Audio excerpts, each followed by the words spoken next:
Salut à tous, c'est Clem. Aujourd'hui, on se retrouve dans une nouvelle vidéo un peu manga mais aussi vlog lecture ou plutôt vlog relecture et fin sur la série Love and Lies. Donc qui est finie en 12 tomes chez les éditions, c'est quoi? C'est Pika, écrit et dessiné par Musawo, je suppose. Et il y a 12 tomes, mais on choisit la fin qu'on veut. Entre une des deux filles, et moi j'ai choisi la fin Ririna. Bref, j'avais déjà lu ce manga il y a quelques temps, et je crois que là, j'ai bien 3 ou 4 tomes que je n'ai pas lus, parce que justement j'attendais que la série soit finie pour tout me relire d'un coup. Et donc écoutez, que vous dire de plus?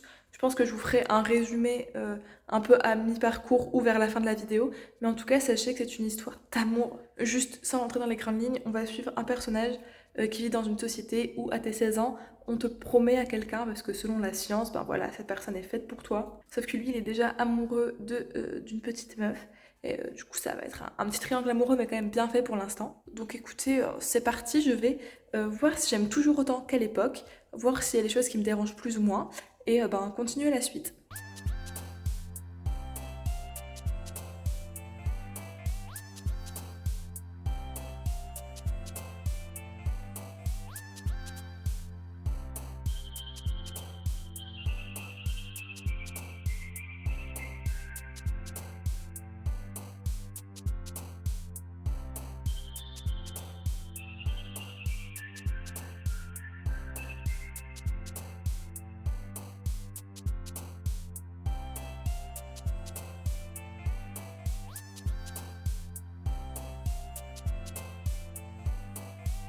Pour l'instant, j'en suis à peu près à la moitié du tome 2. Et je viens vous faire une petite update parce que bon, c'est quand même assez dense. Enfin, il y a beaucoup de choses qui se passent pour un tome et demi, mais les tomes sont assez relativement épais, je trouve. Il y a pas mal de chapitres. Bref, tout ça pour dire qu'à l'époque, je me souvenais que j'aimais pas du tout. Comment elle s'appelle Takazaki. Vraiment, la meuf qui est sur la couverture du tome 1, cheveux courts, je l'aimais pas. Voilà, je vous dis, c'est toujours pas ma préf, je préfère Ririna. Mais je comprends pas pourquoi je la détestais à ce point-là. Donc à tout moment, au bout du compte, je me dis ah, je l'aime bien quand même, et j'achète les deux fins.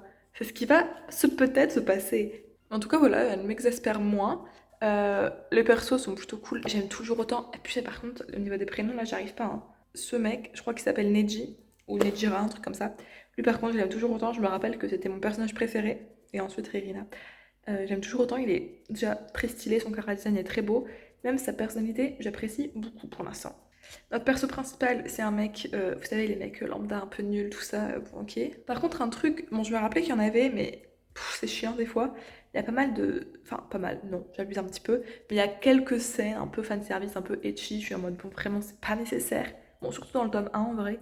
Mais bon, franchement, ça, c'est pas non plus super dérangeant, c'est juste moi qui est chiante. Bref, je vais finir ce tome.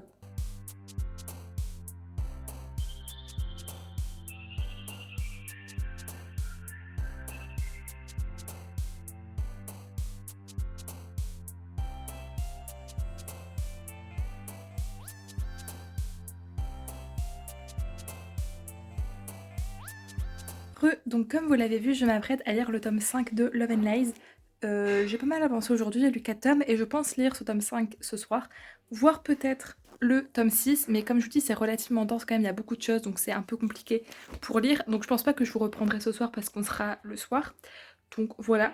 Bon, mon avis est toujours là, en même temps sur un manga c'est un peu compliqué, tu vois, je pense que je vais pas non plus faire mille et une updates. J'aime toujours autant. Pour l'instant, je me rappelais pas exactement de tout, enfin je me rappelais de quelques trucs, mais pas tout. Genre là, on arrive dans une partie de l'histoire avec justement le personnage de la couverture du tome 5, où je me rappelle plus exactement pourquoi elle est là. Je suis un peu confuse, mais bon, je verrai bien. Et sachez que, vraiment, Misaki, je crois qu'elle s'appelle, au secours, je la déteste pas autant. Enfin, comme je l'ai dit, c'est pas que je la kiffe de fou non plus, mais je l'aime bien, enfin, c'est ok. Du coup, je me demande si je vais pas me commander le tome 12 de sa version finale, donc pour avoir deux tomes 12 du coup. Et bah, pour vous comparer un petit peu, voir laquelle je préfère, voir si c'est bien fait, et puis finir vraiment cette série que j'aime beaucoup. Donc je pense pourquoi pas la commander. Demain, je pense pas que je vais avoir le temps d'énormément lire. Donc écoutez, voilà, ça me ferait plaisir, je vais y réfléchir. J'espère que c'est vraiment des trucs différents, tu vois, et pas qu'il y ait juste un chapitre qui change, sinon du coup ben, j'aurais acheté deux mangas pour rien. Mais techniquement, dans les trucs comme ça, c'est un ending complètement différent, t'as juste à la rigueur la situation de départ qui... voilà quoi. Mais bon, bref, je verrai. En tout cas, bonne lecture. J'ai bel et bien avancé dans Love and Lies. Je vais commencer le tome 9 là maintenant, qui a l'air épais, mais ils sont tous épais de toute façon. Et ben pour l'instant, je suis bien avancée, mais je continue de beaucoup apprécier. Je trouve même que un peu le cringe des premiers tomes est passé, et c'est très addictif, c'est très bien. Juste what the fuck, tout le monde est amoureux du personnage principal alors que... Et bon, mon personnage préféré c'est toujours Nisaka, le petit Pebou-chan, et Ririna c'est toujours mon intérêt amoureux principal, enfin, que j'aime beaucoup quoi. Bah, Misaki, elle me saoule beaucoup moins que dans mes souvenirs, mais genre vraiment elle est ok. Enfin, ses choix, je la comprends pas toujours, mais j'ai hâte de savoir genre le fin fond de son histoire, tout ça. Donc bref, ça va être le moment de lire ce petit tome 9 à l'effigie de notre personnage principal, n'est-ce pas, de notre petit Neji.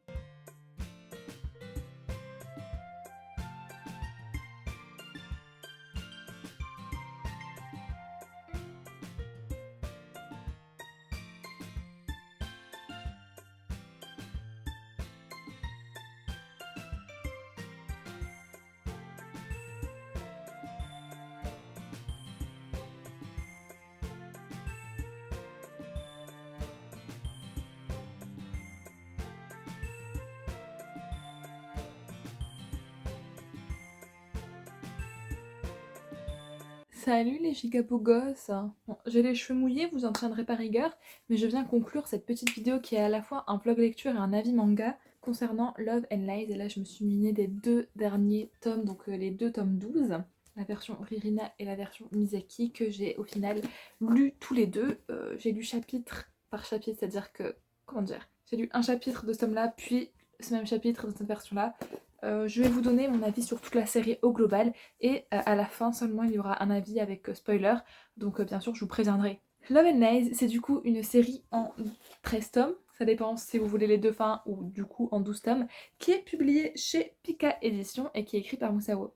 Donc c'est un shonen qui a pour genre, attention je lis, drame, romance, school life, et pour thème amitié, école, homosexualité, LGBT+, quotidien, société, triangle amoureux. Ça en fait des choses. Donc dans cette histoire, on va suivre l'histoire de Yukari Nejima, qui est un jeune adolescent de 15 ans, voilà, qui vit sa vie très banale à l'école, et il vit dans une société où tous les adolescents à leurs 16 ans reçoivent un avis gouvernemental qui leur dit bon bah voilà, selon les études scientifiques, selon les recherches, ce partenaire-là vous convient vraiment au top, et vous allez être lié à cette personne, vous allez de coup vous marier, machin, tout ça. Et en gros, c'est très mal vu de refuser la vie gouvernementale, quoi.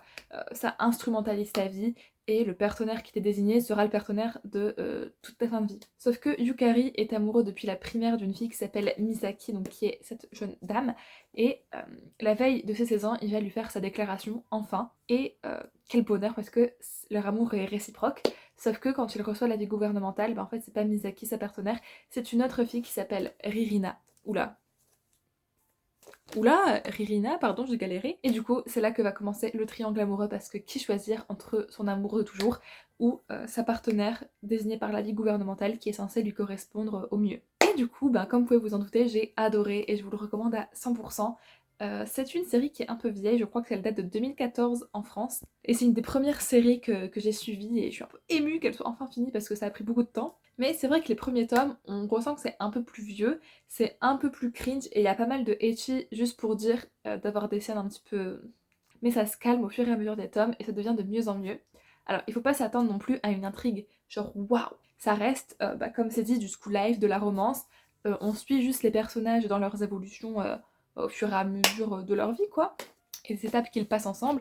Mais la trame de fond, ça reste qui va-t-il choisir au final. Un petit peu à la The Quintessential Quintuplette, si vous l'avez déjà lu. C'est un peu le même genre, sauf que là, qui va-t-il choisir entre Misaki ou Ririna? Du coup, ouais, la romance, c'est vraiment le centre de l'histoire, que ce soit la romance entre Yukari Nejima et les autres personnes à qui il est confronté, ou tout simplement des romances annexes avec les personnages secondaires entre eux. Et ces romances-là étaient aussi très intéressantes. Et justement, tous les personnages annexes, parce qu'il y en a pas mal, sont assez attachants, et il y en a certains dont on développe un petit background, même si c'est fait assez en surface, ça reste assez appréciable à lire, parce que du coup ça fait des intrigues secondaires, et on a envie aussi de savoir comment tout ça va se finir. Et du coup, vous pouvez choisir le tome final avec la personne que vous voulez voir gagner entre guillemets le cœur de Yukari. Perso, j'avais commandé la version Ririna d'abord parce que depuis le départ c'était mon personnage préféré, et ce fut le cas, hein. Et c'est aussi la fin que j'ai préférée personnellement, à la fois parce que, ben, c'est mon personnage préféré, du coup je suis contente, mais aussi parce que je trouve qu'au niveau, réalisme, elle est plus réaliste tout simplement.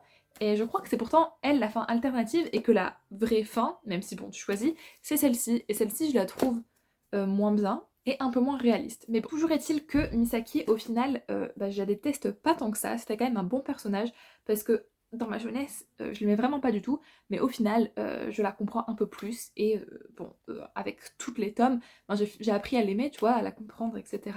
Donc voilà, je vous recommande vraiment ce petit manga, pas prise de tête si vous voulez lire un peu de la romance, des trucs mignons.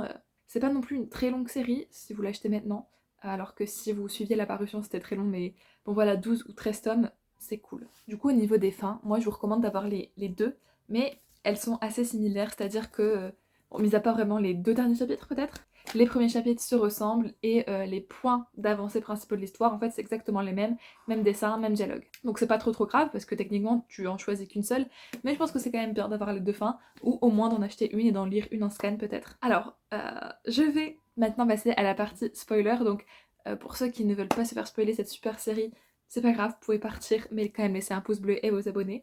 Et pour ceux qui soit ont lu la série ou soit qui s'en fichent et qui veulent être spoilés, ben c'est parti, c'est maintenant. Dans le tome 12 de Misaki, ce que j'ai trouvé pas très réaliste, c'est que déjà il a choisi alors que ben, clairement il met sa vie en danger, c'est-à-dire qu'à tout moment il peut mourir et je trouve ça un peu bizarre parce que il dit qu'il a quand même développé des sentiments pour Irina qui sont réciproques, mais au final il choisit quand même la meuf qui, bah, avec qui c'est le plus dangereux. Et ce qui est bien triste aussi dans ce tome, c'est que Ririna est très vexée, ce qui est compréhensible, et que du coup elle n'est plus du tout dans la vie, ni de Misaki, ni de Yukari. Et en fait, je trouve ça assez pas logique parce que c'était quand même sa partenaire de la vie gouvernementale, et ils avaient un fort lien, et c'était quand même une super amie à Misaki. Donc pour moi, c'est pas logique, et c'est pas la meilleure fin en soi. Après, certes, parce que c'était pas mon personnage préféré, mais aussi niveau réalisme, alors que là, je trouve ça plus logique qu'au final, il ait consommé son amour avec Misaki pendant tout le long du manga, mais qu'au final, ils choisissent quand même, certes, la voie un peu simple, la voie de la raison, mais Ririna, un partenaire de la vie gouvernementale, n'est-ce pas? Et ce que j'ai trouvé plus logique, c'est qu'ils sauvent quand même Misaki d'un potentiel suicide, n'est-ce pas? Mais Misaki reste dans leur vie, et quand Ririna et Yukari se marient, ben, elle est là, elle y assiste. D'ailleurs, il y a aussi, comment il s'appelle? Nisaka à leur mariage, qui est mon personnage préféré. Je l'ai pas dit dans la partie sans spoiler, mais c'est mon personnage préféré. Donc voilà, après c'est un avis personnel. Si vous avez lu les deux fins, n'hésitez pas à m'en faire part. Même si je sais qu'il n'y a pas énormément de lecteurs de cette série, mais il s'agirait de s'y mettre. Bref, moi je vous dis qu'il faut vous abonner et mettre un petit pouce bleu si cette vidéo vous a plu. Pour avoir d'autres vidéos à du manga et autres bien sûr, de type cosplay, manga, lecture, K-pop, voilà, on essaie de tout faire. Je vous dis à mercredi midi prochain pour une nouvelle vidéo. Bisous!